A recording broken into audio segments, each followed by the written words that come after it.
শুভ দুপুর বন্ধুরা, বাঁধাকপি দিয়ে মুসুর ডালের রেসিপি নিয়ে চলে এসেছি। তো এই যে চলো শুরু করা যাক। তো এই যে বাঁধাকপি আর আলুগুলো এরমভাবে কেটে নিয়েছি। তো কড়া বসিয়ে দিয়ে জল দিয়ে দিয়েছি, জলে একটু তেল দিয়ে দিয়েছিলাম। তো এবারে বাঁধাকপি আলুটা দিয়ে দিয়েছি, তার সাথে মুসুর ডালটা দিয়ে দিলাম।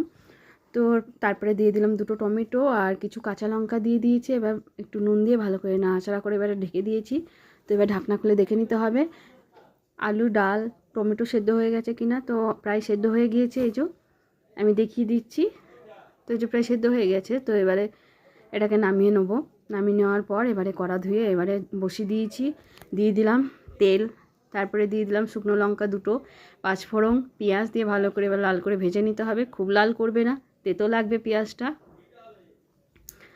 আর এখানে কিছু গুঁড়ো মশলা অ্যাড করে দিয়েছি। এখানে দিয়েছি হলুদ আর জিরে গুঁড়ো আর ধনে গুঁড়ো, ব্যাস আর কিছু দিইনি।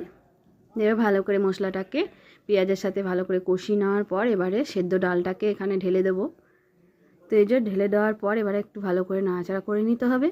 নাড়াচাড়া করে নেওয়ার পর এখানে আমি একটু ধনেপাতা কুচো দিয়ে দিলাম।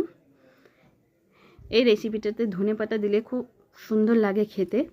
তো এবার একটু ঢাকা দিয়ে রেখে দেবো নাড়াচাড়া করে। তো এবার ঢাকনাটা খুলে নেওয়ার পর দেখে নিতে হবে। তো এই যে বাঁধাকপি দিয়ে মুসুর ডালের রেসিপিটা আমার একেবারে কমপ্লিট হয়ে গেছে। এই রেসিপিটা তো যদি তোমাদের ভালো লেগে থাকে একটা লাইক কমেন্ট করে